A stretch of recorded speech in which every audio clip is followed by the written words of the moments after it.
Así que vamos a dar gracias al Señor por este tiempo que Él nos concede una vez más, de poder acercarnos a su palabra y tener la dicha de ser instruidos, de oír la palabra de Dios, la voz de Dios, y que éste venga y trate con nuestro corazón y con nuestra alma. Vamos a inclinar nuestros rostros y a pedir del Señor la ayuda. Señor y Dios nuestro,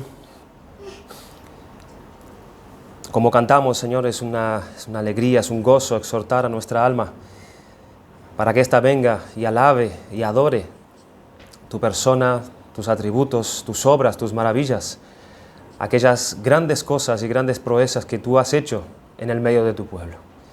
Te damos las gracias porque nosotros, indignos, tú has venido, Señor, y has querido rescatarnos de nuestra vana manera de vivir y hacer para ti un pueblo santo, un pueblo que te conoce, un pueblo que experimenta tu benignidad.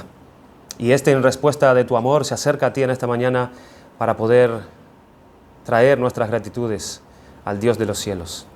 Te damos gracias, Padre, por la oportunidad una vez más que tú nos das de escuchar tu palabra, de poder abrirla con libertad en los tiempos en los cuales vivimos y poder tratar con nuestra alma, que es el deseo de nuestro corazón.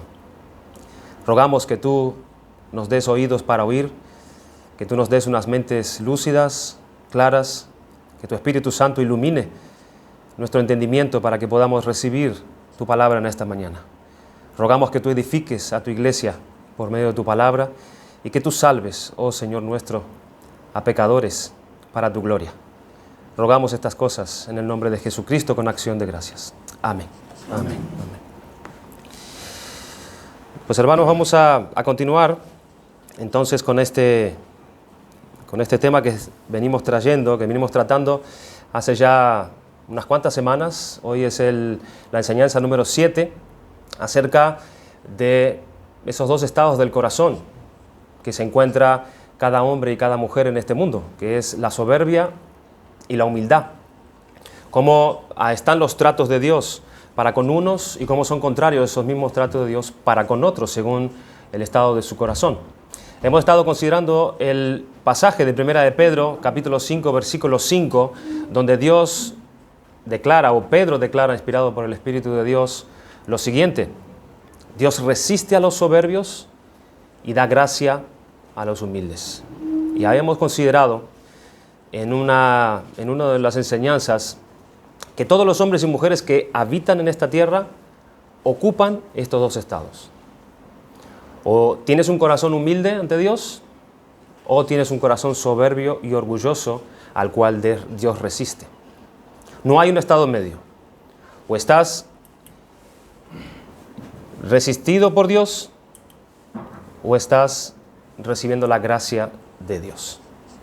Voy a leer algunas definiciones acerca del orgullo, acerca de la gracia, acerca de la humildad, de algunos puritanos, algunos hombres no tan lejos de nuestra época, en donde han expresado cosas importantes acerca de este tema.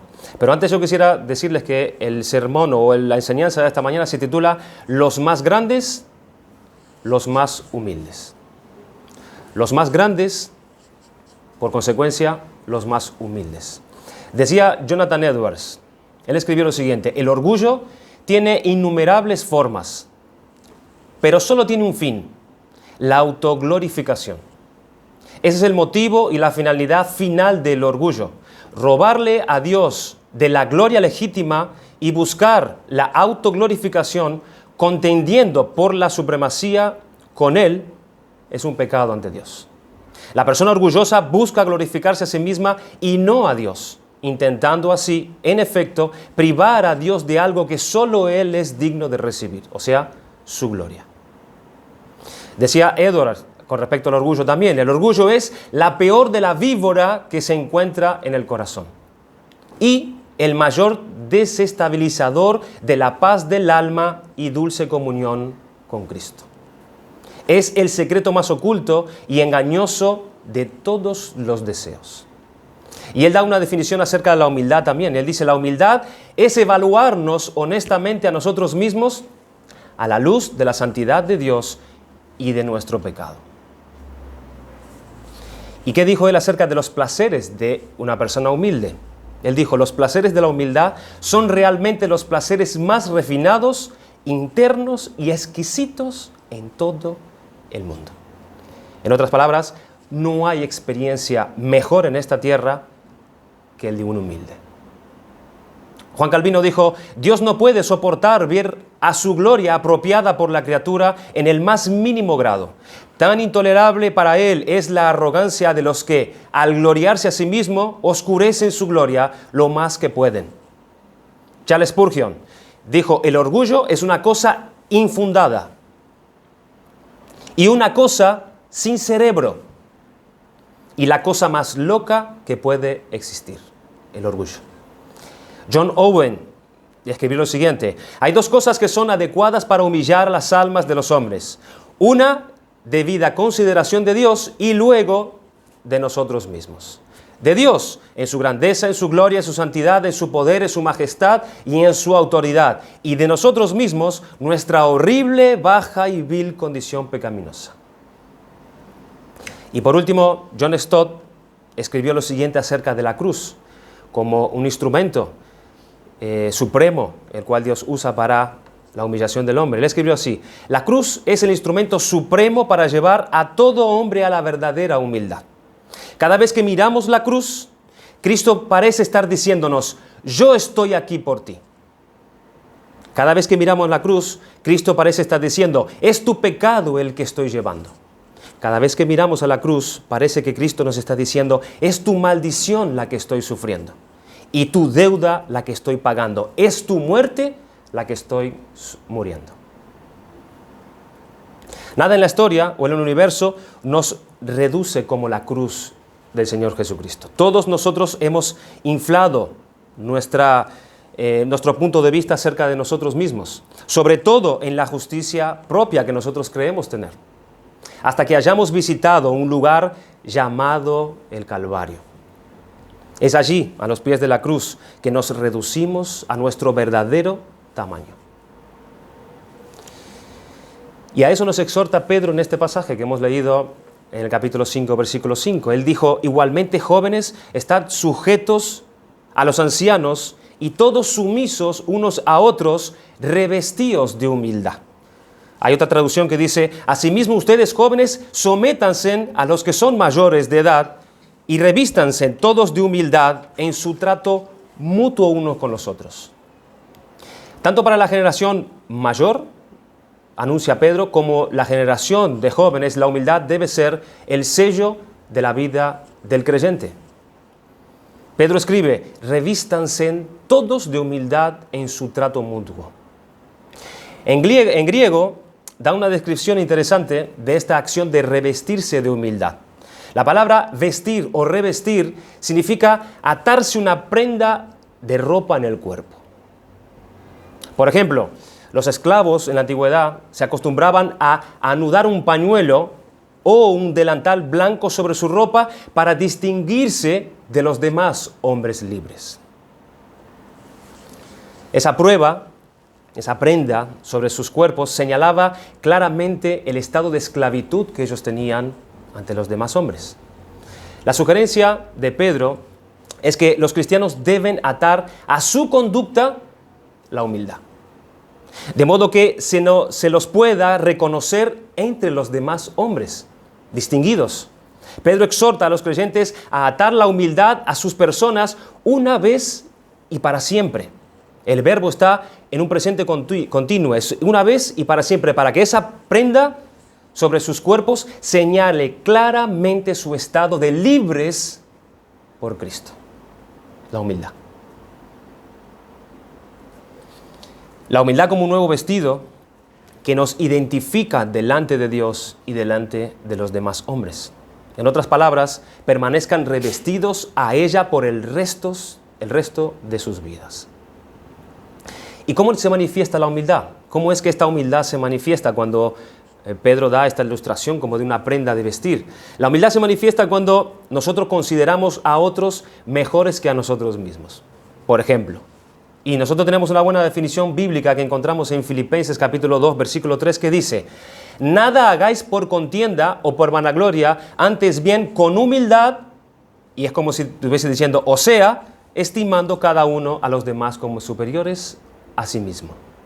Es una definición bíblica que Pablo da acerca de la humildad. ¿Qué es ser humilde, Pablo? Ser humilde es estar estimando continuamente en toda tu vida a los demás como superior a ti mismo. La Biblia nos muestra una cosa, que los hombres que han sido más eminentes delante de Dios, y tenemos allí testimonios de grandes hombres en las manos de Dios, tienen todos ellos algo en común. Todos tienen una cosa en común. Todos esos hombres se han caracterizado por una humildad verdadera. Todos, sin excepción. Mientras más conozca un hombre a Dios, mientras más un hombre está cerca de Dios, sin duda la humildad será una de las características más notorias en ese hombre. Esto es lo que Dios nos ha querido destacar a lo largo de las Escrituras.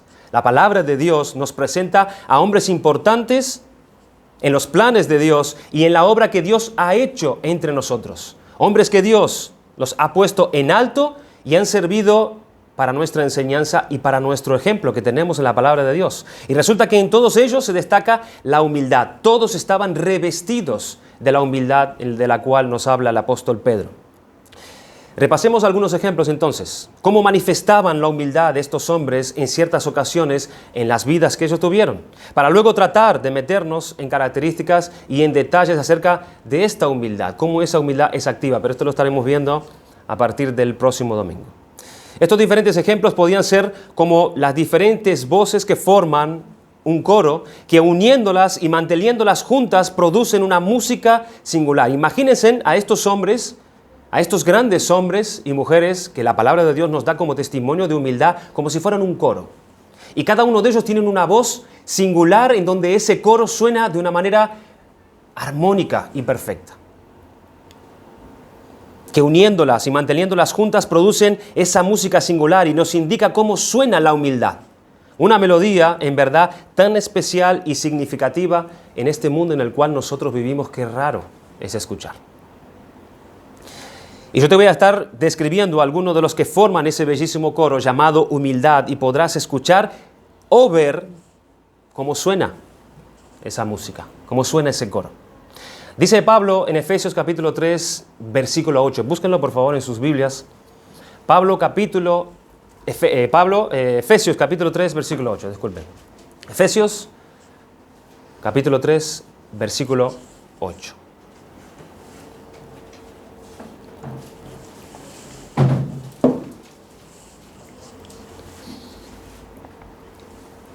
Dice así la palabra de Dios.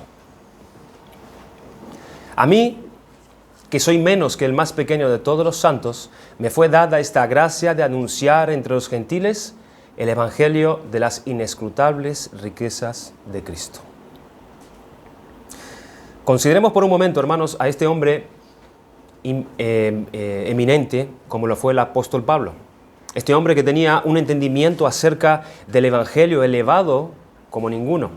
Uno que había crecido y avanzado en verdad muchísimo en la vida de piedad ante los hombres. Uno de los hombres que más ha influenciado a lo largo de la historia en toda la iglesia. Realmente este es, o podríamos llamarlo, un gigante espiritual. Un hombre que en su vida terrena había sido llevado incluso al cielo, o a ese tercer cielo al cual él mismo llama. A ver cosas que no se podían decir, que no se podían describir con palabras humanas. Y resulta que este hombre, cuando va a hablar de lo que él estaba haciendo, el de anunciar a Cristo y su obra, considerando tal cosa como un gran privilegio que Dios le había concedido a él, como el anunciar las riquezas inescrutables de Cristo, resulta que él lo contrasta asombrado con la pequeñez suya. ¿Por qué? Él se considera y se pone no como el más pequeño de todos los santos, escuchen, sino aún menos que el más pequeño de todos ellos. ¿Escucharon? No el más, sino menos que el más pequeño. En todo el pueblo de Dios, el menor de todos los santos, él se veía por debajo de ese. El Señor Jesucristo había colocado a este siervo suyo bien alto en su vida de piedad. Le había dado unos privilegios y honores en verdad grande, esos dones, ese entendimiento que él tenía acerca de la palabra de Dios, esas revelaciones, las maravillas y los milagros que había podido hacer, llegando a sacar demonios, llegando a curar enfermos, llegando a resucitar muertos. Y él con todo eso se coloca en un lugar más alto, no se coloca en un lugar más alto, sino detrás del último de los santos de Dios. A mí, el menos importante de todos los santos, me fue dada esta gracia, dice él, de proclamar a los gentiles las buenas nuevas de las insondables riquezas de Cristo. ¿Tú has experimentado alguna vez el tener que dar una buena noticia a alguien?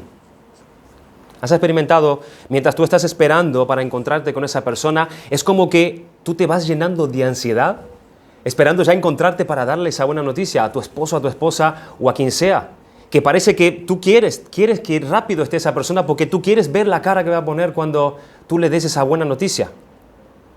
A veces esto es algo que yo lo veo expresado en mis propias hijas. Cuando tienen ella algo bueno que contarme cuando yo llego del trabajo y mi esposa les dice, vamos a contar a papá la noticia. Y sucede algo entre las dos que ilustra perfectamente esto. Ellas se ponen a discutir y a ver quién es la que me va a contar la buena noticia. Quiere una o la otra, ella quiere quiere ser la protagonista en cierta forma en contar la historia. Como que hay algo en nosotros, como el sentido de tener el privilegio de dar esa buena noticia al otro. Pues dice el apóstol Pablo, a mí me fue dada esta gracia de proclamar a los gentiles las buenas nuevas de las insondables riquezas de Cristo. A mí, dice él, al menos importante de todos los santos, me fue dada esta gracia, este privilegio. Nada más y nada menos que las insondables riquezas de Cristo. A mí, que soy el menos. ¿Quién soy yo para tener ese privilegio de anunciar esto? Dios lo sube, pero Él se baja, Él mengua. En primer lugar, notemos lo que Pablo dice de sí mismo. El lenguaje que él está utilizando es singularmente decisivo. El fundador de la iglesia, hermanos, o de muchas iglesias famosas en el Nuevo Testamento, el escritor de 14 epístolas inspiradas por el Espíritu de Dios, cómo él se describe a sí mismo. Emplea un modo enfático, comparativo y superlativo aquí. Él dice, soy menos que el más pequeño de los santos. Hermanos, qué pobre debe ser la criatura más pequeña entre todos los santos. Debe ser la más ignorante, debe ser la menos piadosa, es un santo, pero debe ser la más pequeña de todas, en toda la gracia de Dios. No obstante, Pablo dice, soy menos que esa criatura. Seguramente que un lenguaje como este es casi incomprensible para muchos que profesan hoy en día ser cristianos en las iglesias. Algunos no pueden comprender totalmente esta estimación humilde que tiene Pablo acerca de sí mismo. Pueden llegar a decir que lo que está usando Pablo es simplemente un lenguaje figurativo aquí. Que realmente lo que está hablando Pablo es una manera de decir, es una forma de decir cuando él dice acerca de sí mismo que es el más pequeño, de los más pequeños entre los santos. Pero podemos estar seguros, hermanos, de que lo que Pablo escribió realmente lo sintió en su corazón. No significa que lo sea realmente, porque Pablo era un hombre eminente, pero él lo sentía en su corazón realmente. Y el lenguaje de nuestro texto no es único entre las palabras del apóstol Pablo. Otros pasajes hasta exceden estas mismas palabras de él. Él dice a los filipenses, en Filipenses 3, versículo 12, no que no haya alcanzado ya, ni que ya sea perfecto, sino que prosigo.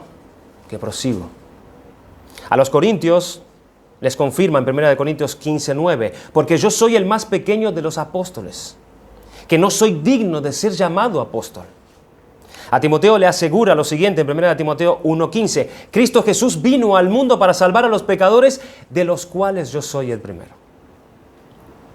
A los romanos les exclama en Romanos 7:24, miserable de mí, ¿quién me librará de este cuerpo de muerte? La realidad es que Pablo veía en lo más profundo de corazón mucho más defectos y flaquezas de los que ningún otro veía en sí mismo. Los ojos de su entendimiento estaban tan abiertos por el Espíritu Santo de Dios que detecta un centenar de cosas malas en sí mismo. Están abiertos de par en par el corazón de Pablo para él que pueda verse a sí mismo. Otros hombres con una marcada miopía jamás verían lo que Pablo sí podía ver. En resumen, poseyendo gran luz espiritual, tenía una percepción enorme de su propia corrupción natural. Tanto que estaba revestido de humildad de pies a cabezas. Ahora bien, comprendamos claramente que una humildad como la de Pablo no era una característica únicamente del gran apóstol de los gentiles. Al contrario, es una característica principal de todos los santos más eminentes que la Biblia nos describe en la palabra de Dios. Cuanto mayor es la gracia que los hombres tienen en sus corazones de parte de Dios, más profunda es la percepción que éste tiene de su maldad, de su pecado. Más luz arroja el Espíritu Santo en sus almas, mejor disciernen sus propias flaquezas, sus propias corrupciones, y mayor son alumbradas sus tinieblas. Es por eso que el alma muerta, hermanos, aquellos que no conocen a Dios, aquellos que siguen en sus pecados, es por eso que el alma muerta no siente ni ve absolutamente nada en él. Porque con la vida que Dios da viene una visión clara, una conciencia perceptiva y una sensibilidad espiritual acerca de realmente lo que Él es. Podemos observar las expresiones humildes que Abraham, Jacob, Job, David y que Juan el Bautista usaban al referirse acerca de ellos mismos. O cuando estudiamos las biografías, por ejemplo, de los santos modernos como Bradford, como Juan Calvino, como George Mueller, como Jerry Bridger, Baxter, Machen, David Brainerd, R.C. Sproul y muchos otros, notamos las características que todos comparten. Todos sentían profundamente sus pecados. Los grandes santos en cada época de la historia eclesiástica, desde Pablo hasta hoy, siempre han estado revestidos de la humildad que Dios declara en su palabra. Jesucristo mismo enseñó en las bienaventuranzas que este es un requerimiento crucial para todo el que quiera ser salvo. Él dijo: bienaventurados los pobres en espíritu, porque de ellos es el reino de los cielos. Bienaventurados los que lloran, porque ellos recibirán consolación. Y lloran por su pecado, y lloran por el pecado del mundo, y lloran por el pecado de otros. Versículo 5, bienaventurados los mansos, porque ellos recibirán la tierra por heredad. Está claro que la palabra de Dios enseña que los primeros pasos hacia el cielo son los de un profundo sentido del pecado y una opinión baja acerca de ti mismo. ¿Estás ahí? ¿Es ahí donde te encuentras?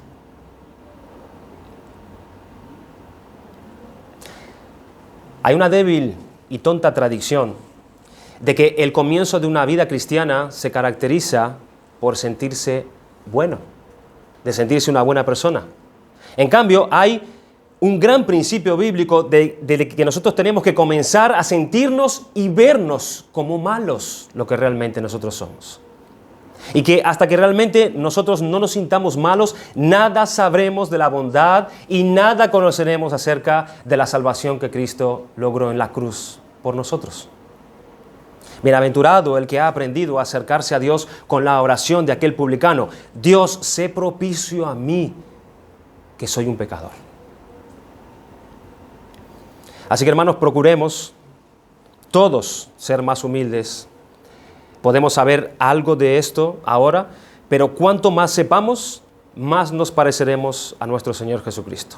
Escrito está de nuestro bendito Señor, aunque Él no tuvo pecado, Él escribió, Pablo, acerca de Él lo siguiente: siendo en forma de Dios, no estimó el ser igual a Dios como cosa que aferrarse, sino que se despojó a sí mismo, tomando forma de siervo, hecho semejante a los hombres, y estando en condición de hombre, se humilló a sí mismo, haciéndose obediente hasta la muerte y muerte de cruz. Filipenses 2, del 6 al 8. ¿Cómo se ven las personas y las cosas desde esta posición, verdad? ¿Cómo podemos ver a los demás desde ahí? ¿Cómo podemos ver nuestras situaciones y nuestras circunstancias desde esta posición? ¿Cómo se vive una vida desde esta posición? Un hombre en verdad grande, un hombre que en verdad es grande, se pone como pequeño, se pone como muy pequeño. Esto es lo que hace la humildad. Es la característica de la humildad. Que dijo el apóstol Juan el Bautista cuando supo de Cristo. Cuando hablaban acerca del ministerio de Él y que estaba Cristo ya, Él dijo, es necesario que Él crezca, pero que yo mengüe. Que yo mengüe. ¿Y qué dijo el Señor Jesucristo acerca de Juan el Bautista? Que en el reino de los cielos no hay uno mayor que Juan el Bautista.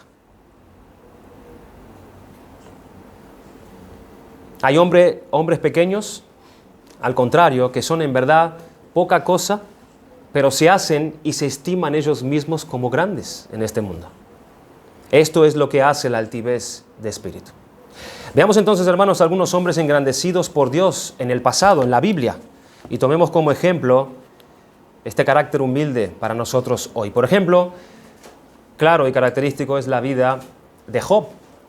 Job fue un hombre de quien Dios dijo cosas en verdad notorias y prominentes acerca de él. Lo comparó con todos los otros de su época. Y parece que no había ninguno que complaciera a Dios tanto como este hombre llamado Job. Dice en el capítulo 1, versículo 8 del libro de Job, y Jehová dijo a Satanás, ¿no has considerado a mi siervo Job, que no hay otro como él en la tierra, varón perfecto y recto, temeroso de Dios y apartado del mal? Eso es la opinión de Dios acerca de él. Pero ¿qué opinaban los hombres acerca de Job? Dice, cuando yo salía de la puerta a juicio y en la plaza hacía preparar mi asiento, los jóvenes me veían y se escondían, y los ancianos se levantaban y estaban en pie. Los príncipes detenían sus palabras, ponían la mano sobre su boca. La voz de los príncipes se apagaba y su lengua se pegaba a su paladar. Los oídos que me oían me llamaban bienaventurado, y los ojos que me veían me daban testimonio. Job era un hombre importante entre los suyos. Era un hombre que enseñaba con justicia, era un hombre respetado. Los príncipes cerraban su boca cuando Job hablaba. Él tenía una gran estimación ante los hombres. Job era un hombre que vivía una vida en una actitud que era de alta estima delante de los hombres. Sin embargo, él se pone bien bajo, bastante bajo. Dice en el capítulo 42, versículos 5 y 6, él dice, de oídas te había oído, mas ahora mis ojos te ven. Por tanto, me aborrezco y me arrepiento en polvo y en ceniza. Quizás no podrían emplearse términos más claros sobre la propia bajeza de Job. Nadie podría rebajarlo más que lo que él mismo se estaba humillando en ese momento. Él usa la palabra aborrecer, me aborrezco. Eso significa que él se despreciaba, es despreciar, es rechazar, es tener en poco, muy indigno, muy sucio, un profundo rechazo hacia lo que hay y ve en sí mismo. Humillarse ante Dios. ¿Podemos ver, hermanos, cómo suena esta música de la humildad? ¿Podemos ver? Hace mucho que tú no te aborreces de esta manera. Hace mucho que tú no te desprecias así por causa de tu pecado, por causa de tu maldad. Dios decía estas cosas grandes de este hombre, pero al mismo tiempo lo hizo pasar por unas experiencias muy duras en su vida. La pérdida de sus posesiones, nosotros conocemos la historia de Job, de todos sus hijos, el rechazo de su propia esposa, una enfermedad severa que la atacó en ese momento, desprecio de muchos, incomprensión de sus propios amigos. Muchas cosas duras le pasó a este hombre.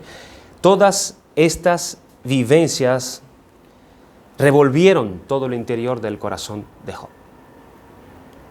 Y salieron todas estas cosas de su pensamiento hacia Dios, que se nos narra en los capítulos 3 al 31. Está allí Job terqueando con Dios. Hay cosas en él que él no conocía de sí mismo. Maldades en él que salieron cuando él se encontró en esa situación. Dice en el capítulo, uno de los pasajes, una de las expresiones del capítulo 3 al 31, dice, después de esto abrió Job su boca y maldijo su día. empezó a haber posturas en él, empezó a haber pretensiones, se puso una autodefensa y él se puso a condenar a Dios.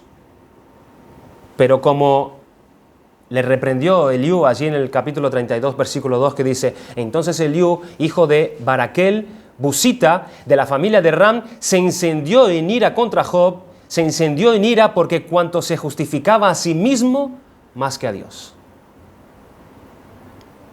Posturas y actitudes que Job no sabía bien que estaban allí en su corazón. Qué potencial para todo ello tenía guardado Job dentro de sí. Y todo le estaba saliendo por su boca. Ahora él sabe que estaba hablando cosas que no les correspondía decir. Dice en el capítulo 42, versículo 3, ¿quién es el que oscurece el consejo sin entendimiento? Por tanto, yo hablaba lo que no entendía, cosas demasiado maravillosas para mí, que yo no comprendía. Y se humillaba. Job se está poniendo en ese lugar, allí abajo, muy abajo ante sus propios ojos. Y viene Dios y lo enaltece y lo reconoce después de esto.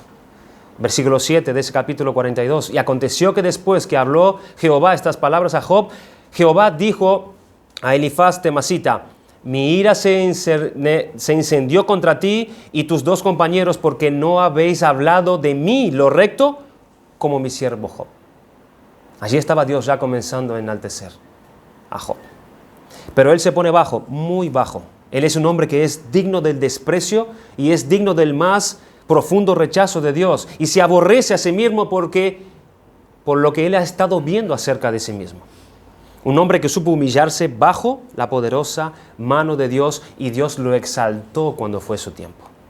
Déjame leerte algunas palabras del capítulo 42. Dice que respondió Job a Jehová y dijo: yo conozco que todo lo puedes y que no hay pensamiento que se esconda de ti. ¿Quién es el que oscurece el consejo sin entendimiento? Por tanto, yo hablaba lo que no entendía, cosas demasiado maravillosas para mí, que yo no comprendía. Oye, te ruego y hablaré, te preguntaré y tú me enseñarás.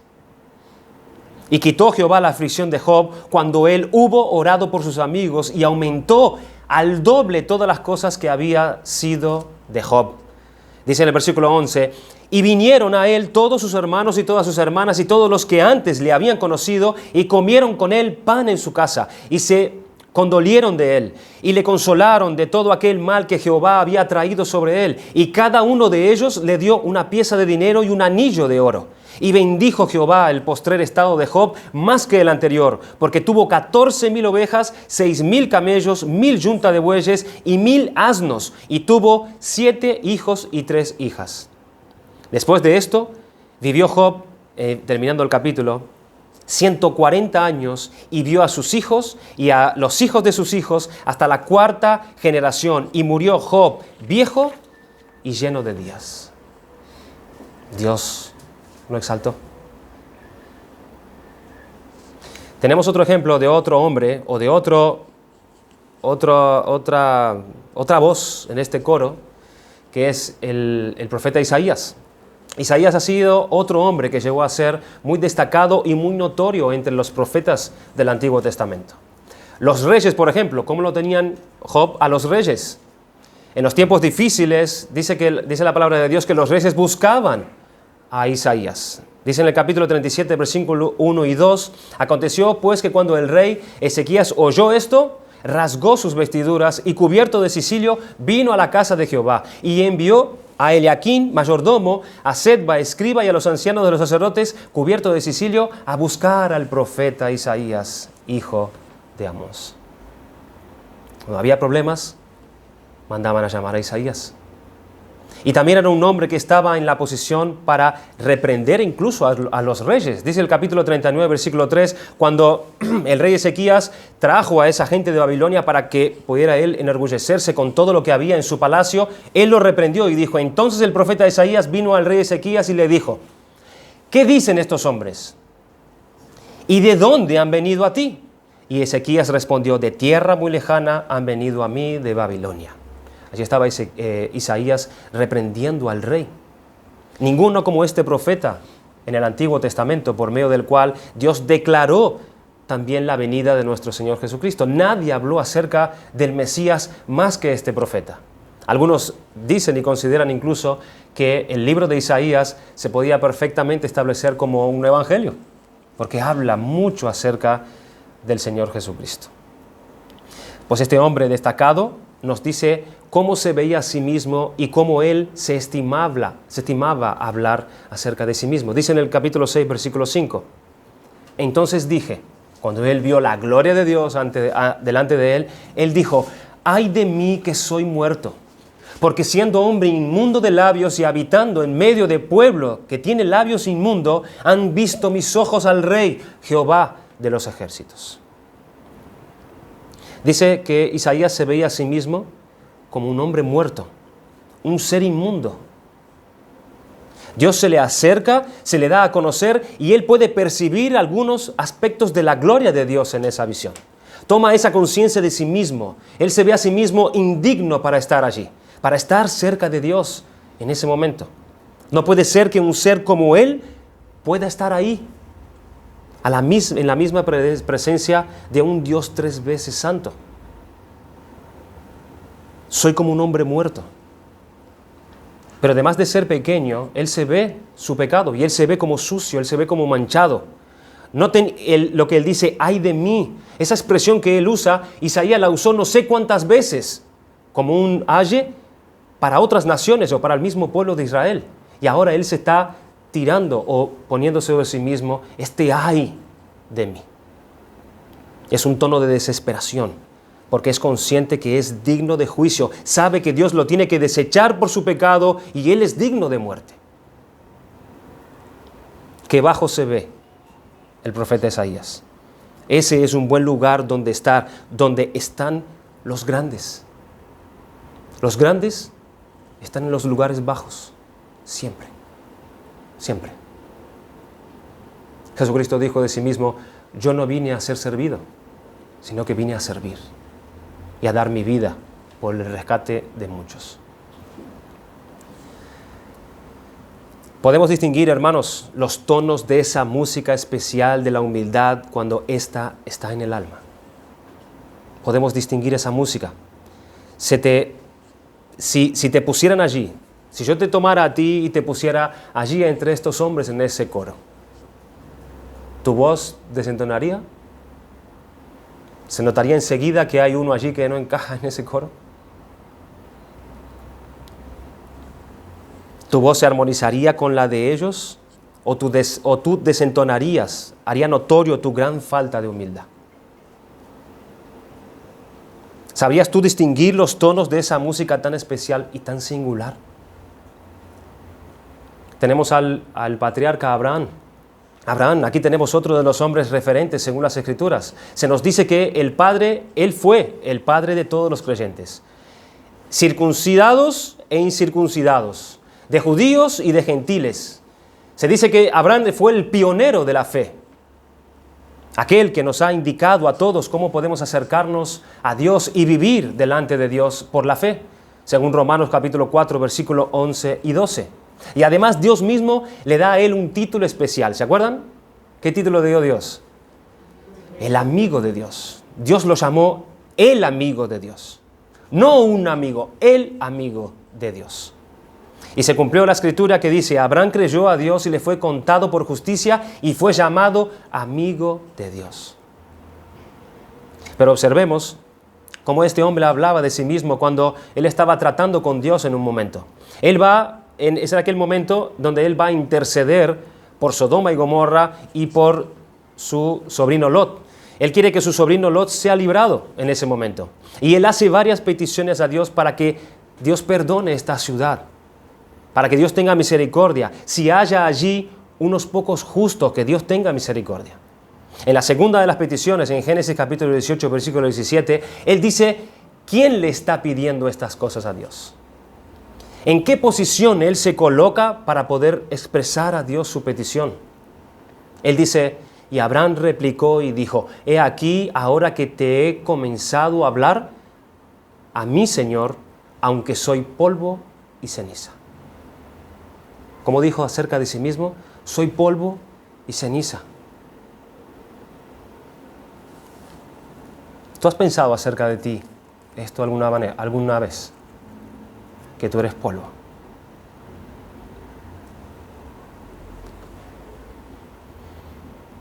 Aquí hay un hombre, en verdad grande delante de Dios y delante de los hombres, y no podía ponerse él más bajo. Él dice que es polvo y ceniza, y va a pedir a Dios, va a buscar a Dios el bien para su sobrino y para esa ciudad. Y él no entiende bien si es justo discutir o pedir a Dios acerca de Sodoma y librarlo. Él no entiende de eso. Pero él no viene ni con pretensiones, ni con altivez, ni con ideas grandes acerca de sí mismo, ni subido a ninguna posición por la que él cree que tiene que pedirle a Dios explicaciones acerca de lo que va a hacer con esa ciudad. Él nos dice, mira, yo soy tu amigo. Escúchame porque yo soy tu amigo. Yo soy el padre de la fe. Tienes que escucharme. Acuérdate quién soy yo. No, él no vino así ante Dios. ¿Qué soy? Pues soy polvo. ¿De dónde vine? Del polvo. Y soy ceniza a lo que llegaré a ser cuando tú me dejes o si tú me dejas. Soy polvo y soy ceniza. Soy tan poca cosa y puesto allá en esa posición, él viene a pedirle a Dios de sus favores. Dios pone a estos hombres en verdad alto, muy alto, pero ellos se ponen bajos, muy bajos. Es otra de las notas de la melodía de la humildad. Vamos a ver otro ejemplo muy cortamente. Jacob, otro de aquellos grandes patriarcas, puesto en la Escritura en un lugar de honor. Dios mismo se llegó a identificar, a presentar como el Dios de Jacob. ¿Te imaginas, José, que te digan, yo soy el Dios de José? ¿O yo soy el Dios de Alexis?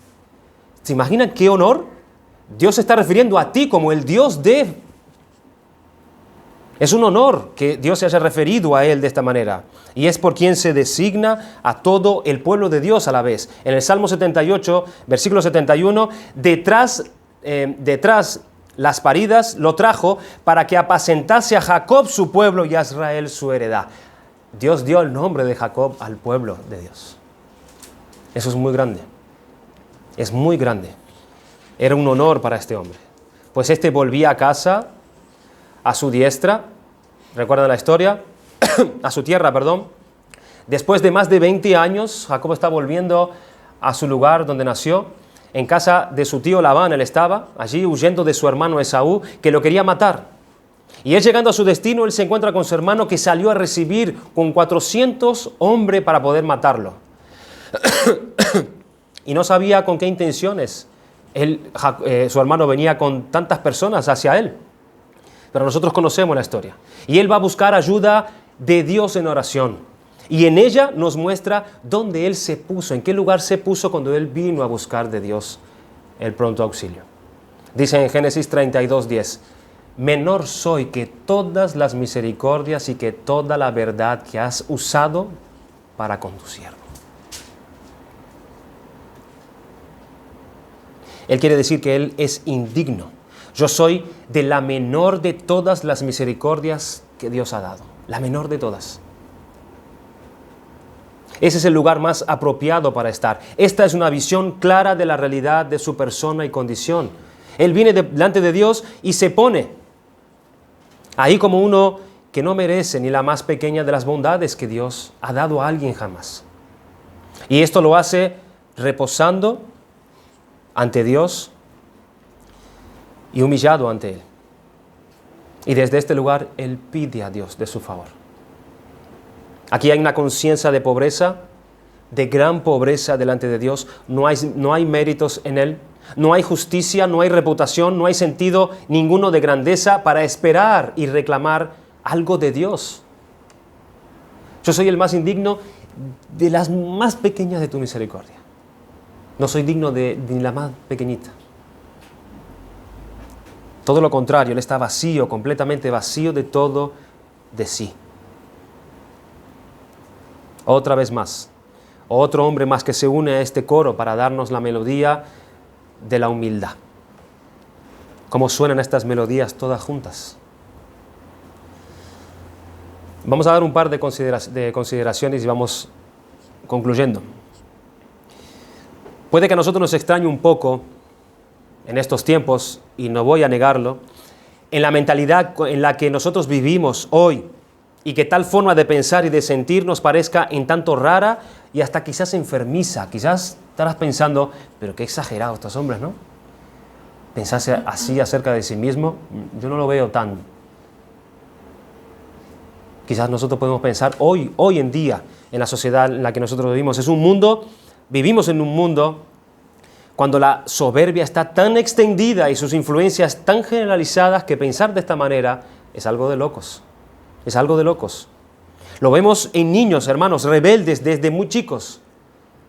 Muy chicos. Dicen no a sus padres porque se creen mucho más de lo que ellos son. ¿Eso qué es? Jóvenes que poco respetan a las autoridades. Estos protestan y las rechazan porque se creen que no están por debajo de nadie. No hay autoridad sobre ellos. Yo hago lo que a mí me da la gana. Es la voz que se oye o la posición que se adopta muy en común en el día de hoy. O yo solo lo veo. Y esto hoy en día encima lo caracterizan como un hombre libre. Un hombre que hace lo que quiere es un hombre libre. Es un hombre libre. Esto no es otra cosa que el enaltecimiento del orgullo humano. Qué necesario se hace constatarlo a la forma de pensar de estos grandes hombres y dónde se ponían ellos ante Dios. Pero a la hora de identificarnos con estos ejemplos de estos humildes hombres, quizás nos podemos confundir, hermanos, con la humildad, y tenemos que tener cuidado con esto. Personas jóvenes que se sienten mal consigo mismo porque ellos no les gustan como son. No les parece bien algo que ellos tienen en sí mismos. Y se identifican con estos ejemplos. Ellos, por ejemplo, no les gustan su cuerpo, no les gustan su cara. Se sienten mal consigo mismo por cómo ellos son. Y dicen, sí, yo soy como el apóstol Pablo, yo soy como Abraham. Son personas que no valoran cualidades que tienen, no valoran lo que hacen y dicen, yo no puedo hacer apenas nada bien. Todo lo hago mal. Y dicen como Isaías, que quería morirse. Y así me siento yo porque yo apenas sirvo para algo. Son ideas que nosotros podemos tener totalmente lejos de lo que es la verdadera humildad. Así hablan jóvenes respecto a su cuerpo o personas valorando algunas cosas que tienen o que hacen en sus vidas. Pero por ahí no va la humildad que nosotros estamos tratando hoy. Esto tendrá que ver más bien con complejos que la persona misma tiene. Tendrá que ver con estar buscando y esperando la aprobación o la aceptación de la gente. Lo que podrían decir, lo que otros podían pensar, ya sea de mi cuerpo, ya sea de lo que hago, ya sea de lo hermoso que yo soy. Detrás de tales cosas podían estar merodeando el orgullo, hermanos y amigos. No la humildad. ¿Será el orgullo herido quizás? Tú quieres estar en una posición de aceptación ante la gente. Esa es tu búsqueda. Pero crees que tú no llegas allí. No llegas a estar en esa posición que tanto deseas. Y por eso estás mal contigo mismo. Creyendo que tienes esta humildad y de la que la Biblia está hablando aquí. ¿El orgullo te hace sentir mal? ¿Tus complejos te hacen sentir mal? ¿Y tú crees que eso es humildad? Porque no puedes llegar a la posición donde tú te crees que allí te vas a sentir bien. ¿Y si los complejos vienen por problemas de tu orgullo? Además, hay de fondo una no aceptación de lo que Dios te ha dado. El cuerpo y las cualidades que Dios te dio, tú estás terqueando con lo que Dios te ha dado. No se conforman y se mueven dentro de lo que Dios ha querido para ellos y aspiran a otras cosas. ¿Para quedar mejor quizás? En contraste con estos hombres, donde destaca esta verdadera humildad, no lo vemos disconforme con algunas cosas que había en ellos, sino que ellos estaban disconformes con todo lo que había en ellos. Absolutamente todo. Ellos lloran, ellos lamentan lo que ellos son en la vida ante el Dios vivo y verdadero. Ellos descubrieron la verdad por la gracia de Dios y ellos no podían hacer otra cosa sino bajarse, ponerse allí abajo, bien abajo y vestirse de la humildad a la cual el apóstol Pedro mencionamos al principio. ¿Qué descubrieron ellos? ¿Qué descubrieron estos hombres? Vamos a notar solamente hoy una cosa para acabar. A la luz, de los descubrimientos que hacen de Dios y de Cristo, todo lo que ellos empiezan a conocer acerca de Dios, acerca de Cristo, acerca de las verdades de su palabra, ante las nuevas misericordias recibidas por Dios, estas cosas hacen que ellos recuerden mejor su pasado. Todo esto, todas estas bondades de Dios, hacen que ellos miren hacia atrás. Y podían ver esos capítulos de su vida donde salía toda esa bajeza y maldad que hay en sus propios corazones. Miren a Jacob, Génesis 32:10, recibiendo las misericordias de Dios, las más pequeñas misericordias de Dios. Unas tras otras le venían a su mente cómo mintió a su padre cuando él estaba ya casi ciego para quedarse con la primogenitura, cómo fue un aprovechado en casa de su suegro. Él fue un hombre engañoso y ahora que Dios le enseñaba, él veía que no era digno de nada de eso, ni de la bondad más pequeña de recibir de parte de Dios, porque él estaba viendo su pasado. Más luz de Dios, más bondades de Dios, más claramente recuerda su pasado, y al ver esos capítulos de su vida es donde puede descubrir más claramente qué cantidad de suciedad hay en su propio corazón. Lo mismo pasó con el apóstol Pablo, Efesios 3:10, mencionando ese privilegio, la gracia recibida de Dios, de anunciar Él entre los gentiles la obra de Cristo. No puede hacer otra cosa sino ponerse abajo, y Él se ve debajo de los creyentes. ¿Por qué? ¿Qué cosa es que lo llevó a Él a ponerse en esa situación? Dice en 1 Timoteo capítulo 1, versículos 13 y 15, habiendo yo sido antes blasfemo, mire a Pablo trayendo su vida al presente. Él está considerando el privilegio que Dios le da de anunciar las riquezas de Cristo, pero esto lo trae a ver lo que Él era y lo pone en su lugar. Habiendo yo sido antes blasfemo, perseguidor e injuriador, mas fui recibido a misericordia porque lo hice por ignorancia, en incredulidad. Pero la gracia de nuestro Señor fue más abundante con la fe y el amor que es en Cristo Jesús. Palabra fiel y digna de ser recibida por todos, que Cristo Jesús vino al mundo para salvar a los pecadores, de los cuales yo soy el primero. Por lo que hizo en el pasado, a donde le llevó su corazón y cómo era Él. Ese era Él, eso era lo que había en Él. Por eso hacía tal cosa y cogió por ese camino hasta ser un perseguidor de la iglesia de Jesucristo. Yo me imagino a Pablo cada vez que él se acordaba de esto, cada vez que él tuviese que relatar que él perseguía a la iglesia de Jesucristo. Más luz, más claramente ve las miserias de su corazón. Nuevas misericordias, más claridad para ver su pasado y decir, ¿por qué yo? ¿Por qué a mí? Pero hay quienes no se quieren volver, hermanos, a su pasado, ni a esas etapas de su vida que fueron negras, que fueron desagradables. Desean tenerlas lo más lejos posible de sus recuerdos y no miran con buenos ojos recordar tales cosas en su vida hoy, o qué le pueden hacer referencia a él esas cosas. Piensan que ese es otro capítulo de su vida y que ya pasó y que ahora tienen que seguir adelante, ya no recordar absolutamente nada de lo que ellos fueron en el pasado. Sí, en parte eso ya pasó y es verdad que hay que seguir adelante, pero escuchen a Moisés trayendo los capítulos al pueblo y que ellos recuerden su historia en esos años en los cuales él pasó en el desierto y que ellos no olviden su historia pasada. Dice en Deuteronomio capítulo 9, versículo 7, acuérdate, no olvide que has provocado la ira de Jehová tu Dios en el desierto. Desde el día que saliste de la tierra de Egipto hasta que entraste en este lugar, habéis sido rebeldes a Jehová. No olvides tu pasado, Israel. No lo olvides. ¿Y para qué recordar el pasado? ¿Para qué recordar el pasado? Hermanos, para que no lo repitan. Para que no lo repitan en sus vidas de aquí adelante. No podemos olvidar quién hemos sido nosotros y de dónde Dios nos sacó, porque estaremos pronto a repetir nuestra pecaminosidad. Ante las misericordias de Dios que les da la nueva tierra, estos puedan vestirse de las más humildes, recordando que salió de ellos en esos años en el desierto. Si nosotros creemos de todo corazón que Dios a sus hijos ha perdonado ese pasado, Pablo no tenía ya sobre sí la culpa de todo ese mal que hizo. No estamos hablando que traigamos culpa cuando recordemos el pasado, no se trata de eso.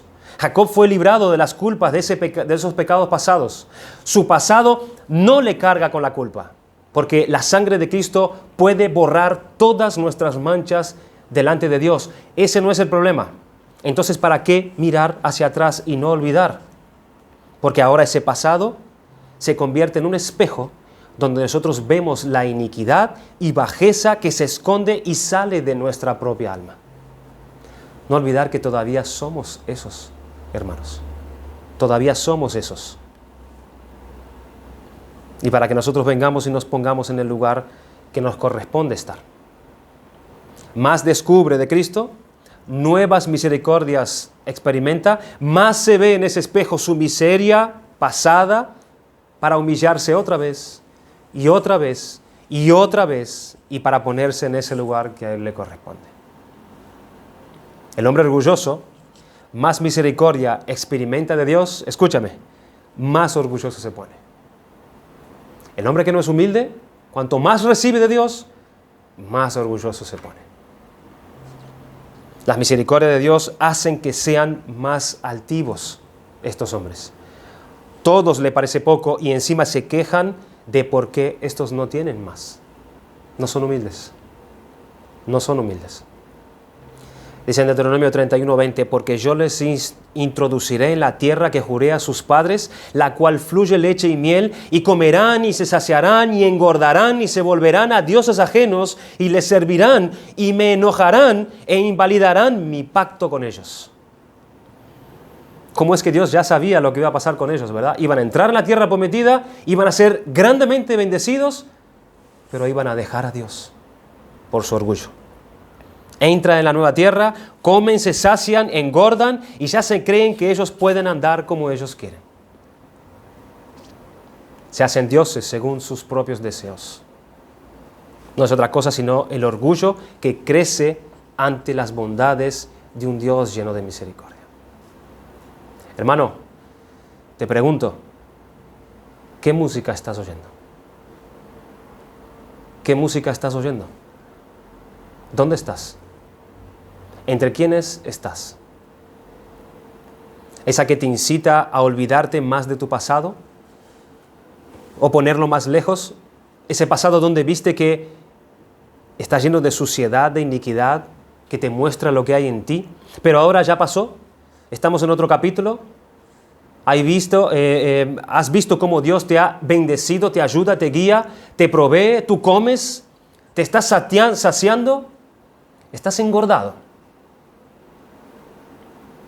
Y no tienes ese corazón humilde para escuchar, para obedecer, para recibir la corrección de Dios y para honrarle a Él su gloria de vida.